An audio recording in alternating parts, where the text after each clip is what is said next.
वो कोरोना जो किसी को रोकना चाह रहा है और हम उसके विरोध में जब खड़े हो जाएंगे तो वो ना रोको हो जाएगा, तो फिर कोरोना हमें कैसे रोक सकता है? नहीं रोक सकता। हमें तो वो रास्ता दे रहा है अपने क्षेत्र में आगे बढ़ने का, हमें वो रास्ता दे रहा है उन तूफानों से, उन झंझावातों से जूझने का कि जिसके लिए हमने कभी सोचा नहीं था। हम एक दूसरे से दूरी बनाकर जरूर रह रहे हैं, वो शारीरिक दूरी है, लेकिन मानसिक तौर पर हम बहुत नज़दीक आ गए हैं। हम जानते हैं कि फतेहपुर में महाविद्यालय है, वहाँ संगीत का कार्य होता है, संगीत की शिक्षिकाएं मेहनत से कार्य कर रही हैं। दूसरे भी महाविद्यालय हैं जहाँ कार्य हो रहा है, परंतु यह मिलाने का कार्य तो कोरोना ही कर गया। यह वास्तव में एक संचार क्रांति का युग है। यह संचार की ही क्रांति है जिसने यहाँ तक लाया। एक जमाना था जब पैदल चलकर हम कहीं जाते थे, एक जमाना आया फिर उसके बाद जब चिट्ठियों पर निर्भर रहने लगे। एक चिट्ठी जाएगी, फिर दूसरी चिट्ठी आएगी, कई दिन निकल जाते थे। फिर हम इससे आगे बढ़े, इस दूरी को, इस समय को हमने कम किया। फोन से, देश फोन से जुड़े, घर में बैठकर हम बात कर सकते थे। फिर समय आया हम जहाँ जाएं वहाँ फोन को साथ ले जाएं, जब चाहे बातें कर लें, जब चाहे अपने मन चाहे को अपनी बात कह सके और उससे हम उनकी बात सुन सके। सुनने तक ही नहीं रहा, फिर हम देखने भी लगे, अपने प्रिय को देखने लगे और फिर दिखाने भी लगे। समाज आज एक चुनौतीपूर्ण मोड़ पर खड़ा है और यही अवसर है, यही चुनौतीपूर्ण अवसर है जो हमें आज इतना मंथन करने को विवश कर रहा है और हम शौक से विवश हो रहे हैं। हमें कोई आघात नहीं पहुंचा रहा है इस विवशता के लिए, हमें कोई इसमें धक्का नहीं दे रहा है, परंतु हम इस विवशता को स्वीकार कर रहे हैं और हमें अच्छा लग रहा है। तो निश्चय ही इसके परिणाम भी बहुत अच्छे निकलेंगे। एक ज़माना था जब हम कुछ सोच नहीं पाते थे, इतिहास में पढ़ते थे, कथाओं में पढ़ते थे कि संगीतज्ञों ने ऐसा किया, संगीतज्ञों ने ऐसा किया, देश पराधीन था तो किस प्रकार दो विद्वान विष्णुद्वय ने किस प्रकार उन परिस्थितियों से लड़कर संगीत को जगत के लिए सुलभ बनाया। उसके पहले की भी स्थितियाँ हमारे लिए उल्लेखनीय हैं। उसके बाद फिर कैसे हम यहाँ तक पहुँचे, उनकी देन को हम भुला नहीं सकते। परंतु आज फिर वह समय आया है कि निश्चय ही इसमें कई महान संगीतज्ञ, महान विभूतियाँ सामने आएंगी जिनके कार्य को सराहा जाएगा और इतिहास याद रखेगा। निश्चय ही ऐसे कार्य होंगे, निश्चय ही कुछ ऐसे नए तत्व सामने आएंगे। विचारों के बाद, मंथन के बाद, उन पर चिंतन करने के बाद निश्चय ही कुछ ऐसे आएंगे। संभव है कि वह सभी विचारशील जो तत्व होंगे, वे सभी जो मंथन के बाद जो हमारे तथ्य सामने आएंगे, जो नई बातें सामने आएंगी, वो सभी के लिए सुलभ नहीं होंगी। निश्चय है, यह संभव है कि वे सारी बातें हमारे लिए ज़रूरी नहीं होंगी, वो सब तक नहीं पहुंच पाएंगी, लेकिन अधिकांश को मिलेंगी। और वो अधिकांश जिनको वो नहीं मिल पा रहा है, उसको सुलभ कराने के लिए चिंतनशील होगा। वो अधिकांश जो सबको मिलना चाहिए, जिस पर हमारे आज के keynote speaker doctor Mukesh Garg ji ने भी इशारा किया है, उसको पाने के लिए, उसको उन तक पहुंचाने के लिए फिर कोई आएगा, फिर उस पर विचार होगा कि कैसे उन तक पहुंचाया जाए जिन्हें यह सुलभ नहीं हो पा रहा है। विभिन्न दरबारों तक सीमित संगीत, विभिन्न राज्याश्रयों तक सीमित संगीत, घराने की चहारदीवारी के अंदर सीमित संगीत, गुरु शिष्य परंपरा की चहारदीवारी तक सीमित संगीत, गुरुमुखी मात्र के नाम से जाने वाला सीमित संगीत आज सीमित नहीं रह गया है। कभी सोचा नहीं था उन गुरुजनों ने जिन्होंने देश में, विदेश में, विश्व स्तर पर संगीत को यहाँ तक पहुँचाया है, उन गुरुजनों ने भी नहीं सोचा होगा कि हमारे हाथ का यह संगीत इस प्रकार स्वतंत्र विचरण करेगा और वह संगीत के जिज्ञासुओं के लिए, संगीत के विद्यार्थियों के लिए संगीत के लोलुप छात्र छात्राओं के लिए इस तरह कारगर सिद्ध हो जाएगा और वह सर्वसुलभ हो जाएगा। हम एक बटन दबाएंगे और उसे सब कुछ प्राप्त हो जाएगा। और पूरे विश्व में इस तरह के कार्य हो रहे हैं। Now world is going to be dynamic. Artist और लिसनर्स दोनों को अवेयर होने की ज़रूरत है। आज जो सुन रहे हैं, श्रोता हैं, दर्शक हैं और जो कलाकार हैं, उन दोनों को ही जागरूक होना पड़ेगा। मैं केवल संगीत के सीखने की और मंचस्थ कलाकारों की, शास्त्रज्ञों की बात नहीं करती। आज इस संचार के लिए, जिस संचार के माध्यम से हम विभिन्न चुनौतियों को स्वीकार कर उसको अवसर के रूप में परिवर्तित करना चाहते हैं, उससे कुछ लाभ उठाना चाहते हैं, मैं उससे बात करूँ। आज यह ग्लोबल प्लेटफॉर्म जो है पूरी दुनिया में है, परंतु इसका लाभ सभी को नहीं मिल रहा है। मुझे लगता है, उम्मीद है कि मात्र 30% को ही यह सुविधा पहुंच पा रही है और इसका लाभ ले पा रहे हैं। उन 70% का क्या होगा? फिर वो वंचित रह जाएंगे। जिस प्रकार चार दीवारी में संगीत गाया बजाया और सिखाया जाता था और संगीत का मतलब था कि अपने आश्रयदाता की महिमा गान करना, उनके लिए बंदिशें रचना, पद रचना और उनके सम्मुख ही प्रस्तुत कर अपनी आजीविका के लिए साधन जुटाना। परंतु यहाँ तो ऐसा नहीं है। उन 70% का हम क्या करेंगे? उनको कैसे यह सुविधा प्रदान करेंगे और कैसे वह 30% जो हमारी आबादी इसके साथ जुड़ी है, उसके साथ वो कैसे मिल के चलेगी? बहुत कार्यक्रम हो रहे हैं, प्रतिभागी भाग ले रहे हैं। मोबाइल से अगर जुड़ रहे हैं वेबिनार में, वर्कशॉप में, जो ऑनलाइन चल रहा है, उसमें मोबाइल सीधा रखना है, वर्टिकल रखना है, हॉरिजॉन्टल रखना है, इन्हें भी बताना है। अभी उनका बहुत लर्निंग स्टेज है। एंड्रॉयड को यूज करना, आईफोन को यूज करना, लैपटॉप को यूज करना, डेस्कटॉप को यूज करना, अंतर है सब में। तो इस अंतर को अभी बताना बाकी है। ये तो बहुत बड़ी बात है। ज़मीनी बात यह है कि हम संगीतज्ञों को अभी शिक्षित होना भी बाकी है। हम अपनी कला का प्रदर्शन मात्र करना जानते हैं, अपने ज्ञान का बखान मात्र करना जानते हैं। समाज में शिक्षित होकर कैसे रहेंगे, हमारी शिक्षा का असर समाज को कितना हो रहा है, समाज हमें शिक्षित के रूप में जानता है कि नहीं, शिक्षित व्यक्ति की क्या पहचान होनी चाहिए, यह भी हम कलाकार, कला से जुड़े जीवियों में अभी इसका अभाव है। शिक्षा आज विज्ञान के युग में, तकनीकी युग, चाहे क्वेश्चन आंसर सेशंस हो, उसमें फर्क है, सामान्य दिखा जाने वाला फर्क है। मंच से कलाकार कुछ अच्छा करता है तो तालियों की गड़गड़ाहट सुनाई देती है, लेकिन यहाँ हम लाइक्स गिनते हैं, कितने लाइक्स मिले हमें, अंतर ये स्पष्ट दिखाई देता है। जहाँ जुड़ाव होता है तालियों की गड़गड़ाहट से, यहाँ हमारा ध्यान स्क्रीन पे होता है। लाइक कितना आया, वाह वाह कितनी आई, प्लेजेंट्स इमोजीज कितने आए, लवली इमोजीज कितने आए, ये अंतर आ रहा है। इसका दूसरा पक्ष जो है, जो बहुत सकारात्मक है, कि इसे पूरे विश्व के लोग देख सकते हैं, पूरा विश्व इससे जुड़ सकता है, पूरे विश्व के लोग हमारे उस कार्यक्रम को, हमारे उस संगीत के वेबिनार से लाभ उठा सकते हैं, अपनी राय दे सकते हैं। इसका एक सकारात्मक पक्ष है। हम सेमिनार करते हैं, सभी नहीं पहुंच पाते, पेपर्स आ जाते हैं, उसे भी हम प्रेजेंटेड मान लेते हैं।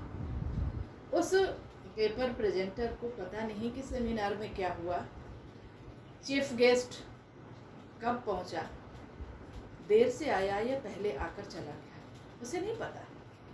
सर्टिफिकेट्स आ जाते हैं, मिल जाते हैं, लेकिन यहाँ सभी एक दूसरे से जुड़ रहे हैं। सुविधा यह है कि हमारे पास तक मंच पहुंच रहा है, हमारे पास तक यह वेब डिज़ाइन पहुंच रहा है, यह ऑनलाइन माध्यम हमारे पास पहुंच रहा है।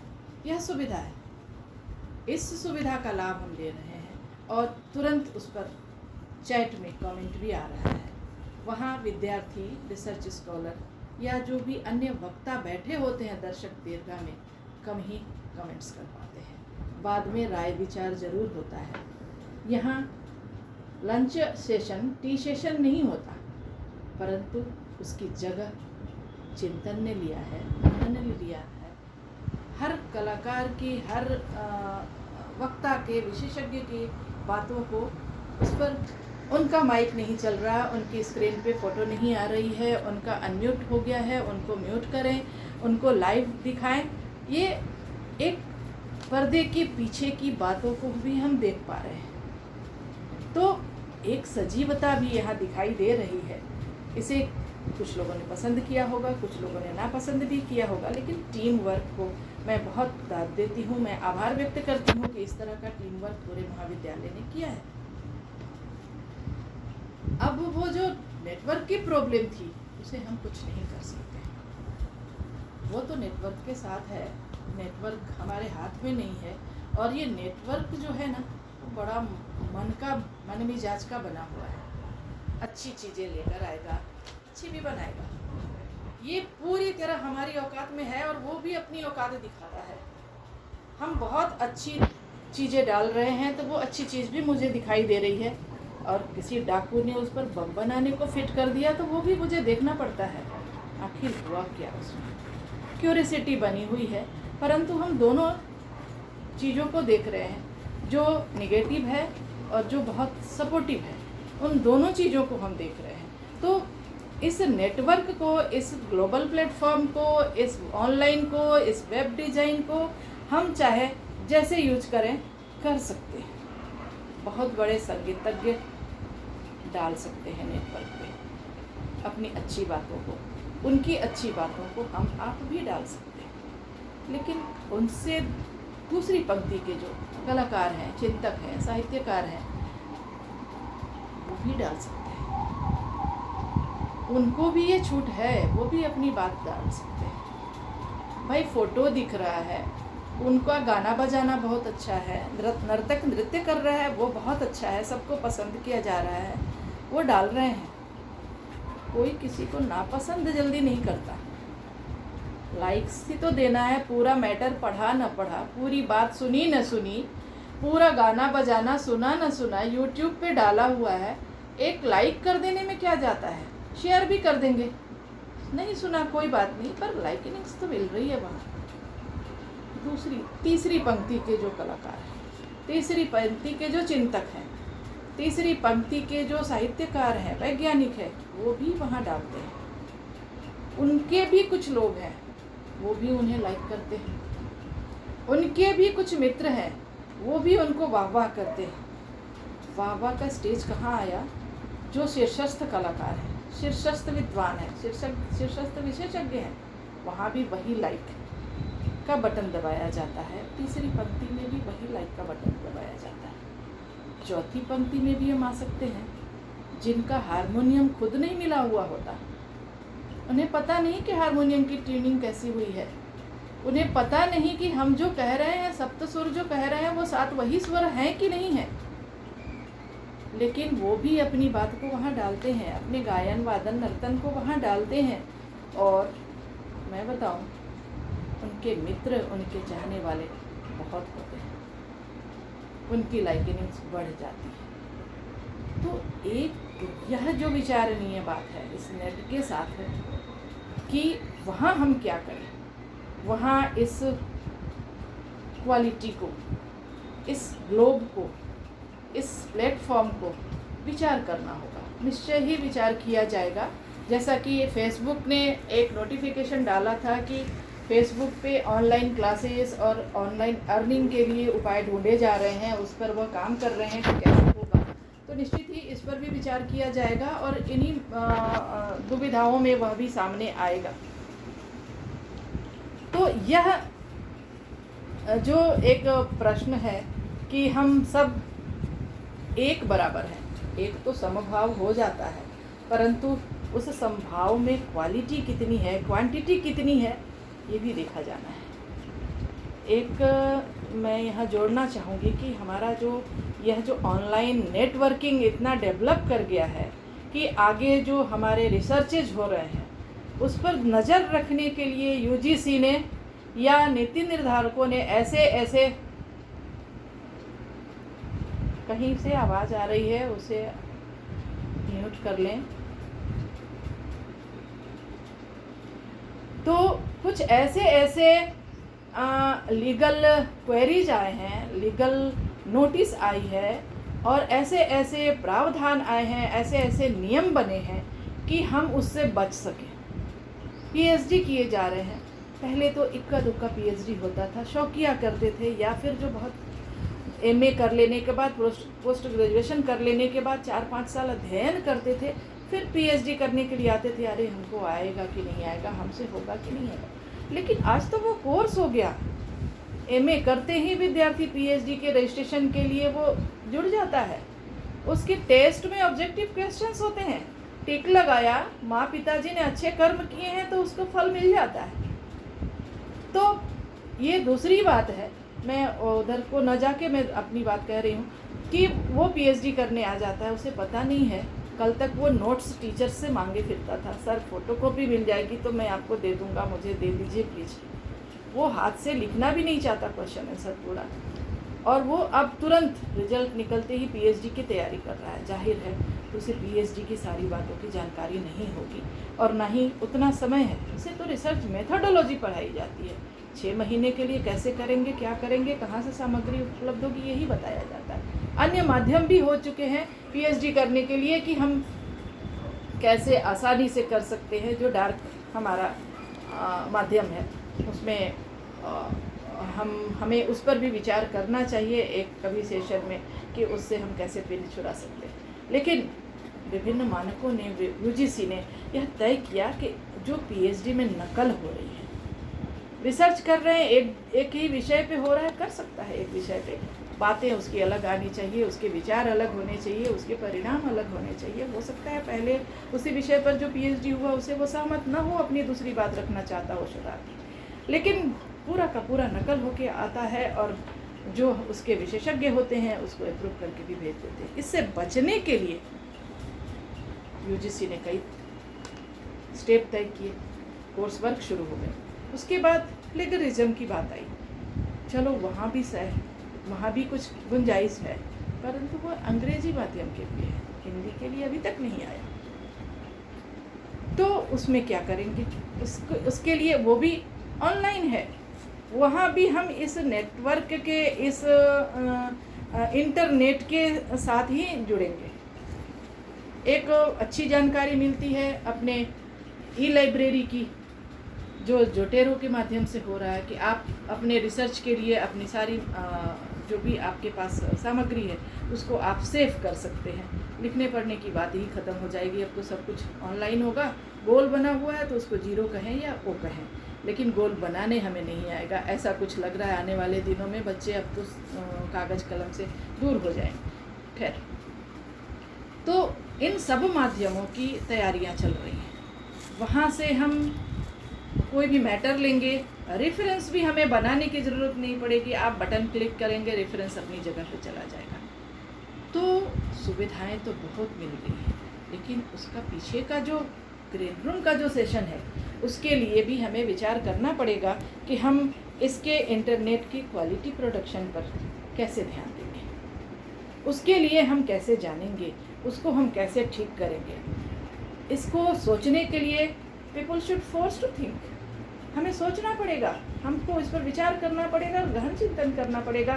त्वरित लाभ के चक्कर में हम ऐसा न हो कि कुछ बहुत सारी चीज़ें हमें देखने को पढ़ने को मिलती हैं कि गंधर्व लोक में हुआ करता था, वो गंधर्व लोक जाके वापस कौन आया था, कुछ जो बताया कि वहाँ होता था अब यहाँ नहीं हो रहा है, या फिर जो गंधर्व लोक गया वापस भी आया, उसे समझ में नहीं आया कि गंधर्व लोक में क्या होता था।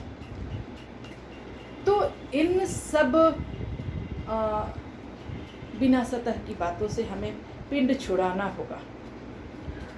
टेक्नोलॉजी बहुत न्यूट्रल है, मैंने शुरू में ही कहा कि वो वहाँ सब कुछ है। वहाँ ऐसा नहीं है कि जो अच्छी चीज़ें शिक्षाप्रद हैं वही हम केवल जान पाएंगे। चोरी नहीं करना चाहिए, ये हम भौतिक जीवन में सीखते हैं। चोरी कैसे किया जाना चाहिए, इस टेक्नोलॉजी से हम जान सकते हैं। शिक्षा जगत से हम लोग जुड़े हुए हैं, ऑनलाइन क्लासेस चल रही हैं। हमारा, मैंने बताया अभी, हमारा संगीत जगत या कला जगत पूरी तरह शिक्षित नहीं हुआ, उसका उपयोग हम नहीं कर पा रहे। ऑनलाइन क्लासेस चलती हैं, हमारे यहाँ भी चली हैं। अभी गर्मियों के कारण, छुट्टियों के कारण अभी वो क्लासेस बंद हैं। मैंने 3:20 पर अपलोड किया अपना सेशन का लेक्चर। 3:20 पे ही थैंक यू मैडम आ गया। कैसे समझें कि किसी ने देखा है, उस पर विचार भी किया है? वो तो हम कभी भी देख सकते हैं, वो तो मेरे पास आ गया। मैं कहना चाहती हूँ गुरु की ज़रूरत पड़ेगी। इंटरनेट से पहले कैसेट्स आते थे, सीडीज आते थे, पेन ड्राइव आया, इन सब में सब कुछ था। कहाँ सीख पाए हम? बहुत अच्छी चीज़ है ये इंटरनेट, बहुत जागरूक कर रहा है, लेकिन जो चाहता है उसको धक्का देने वाला एक चाहिए, जो उसे बताए कि तुम्हें यह देखना पड़ेगा, ऐसा बताना पड़ेगा। एक बच्चे में अंदर इंटरेस्ट तो है, परंतु उस इंटरेस्ट का वो क्या करेगा, उस इंटरेस्ट का ख्याल कैसे रखेगा, उस इंटरेस्ट पे पहल कैसे करेगा? इसके लिए एक सजीव प्राणी चाहिए जो उसके सामने सांस लेता हो, उसको स्पर्श करे तो उसे लगे कि ये मुझे बता सकता है, गाइड कर सकता है। ये इंटरनेट मुझे सुबह जगा कर नहीं कहेगा कि तुम उठो, पढ़ो और रियाज करो, मैं तुम्हारे लिए नेट पे फलाने व्यक्ति का, फलाने विद्वान का यह लेक्चर या यह रिकॉर्ड रखा हूँ, उससे तुम सीखो। उसके लिए व्यक्ति चाहिए। तो कुछ अच्छे पहलू भी हैं और कुछ विचारणीय भी हैं। टेक्नोलॉजी से हम क्लास ले लेंगे, उनको पढ़ा लेंगे। ईमानदारी हमारे अंदर कितनी है, हर ईमानदार व्यक्ति जानता है। उसकी परीक्षाएं होती हैं, परीक्षाओं के बिना हम दूसरी कक्षाओं में नहीं जाएंगे। वो परीक्षाएं कैसी होंगी, ये चुनौती है हमारे पास। विद्यालयों में, महाविद्यालयों में, विश्वविद्यालयों में उन परीक्षाओं का क्या करेंगे? घर बैठे हम ऑनलाइन परीक्षा लेंगे, आप स्क्रीन केवल देख पाएंगे, स्क्रीन के 3 तरफ खाली होंगे जहां हम नहीं देख पाएंगे। उस स्क्रीन का क्या करेंगे? वहाँ कितने ईमानदार परीक्षार्थी या हम शिक्षक रह पाएंगे?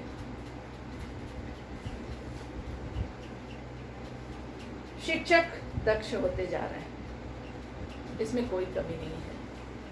नई नई चीज़ें आई। हम गुरु जी के घर जाते थे या गुरु के आश्रम में जाकर सीखते थे, खाली पैर रहते थे, बहुत सात्विक जीवन जीते थे। जो हमारे पूर्व के विद्वान रहे, पूर्वज रहे, उन लोगों ने बड़ा कठिन श्रम किया, गुरु जी से क्या क्या सुना, क्या क्या किया, और किस तरह उन्होंने अपने को दबाकर फिर वो खिलकर सामने आते थे, और उतना ही खिलते थे जितना गुरु जी चाहते थे।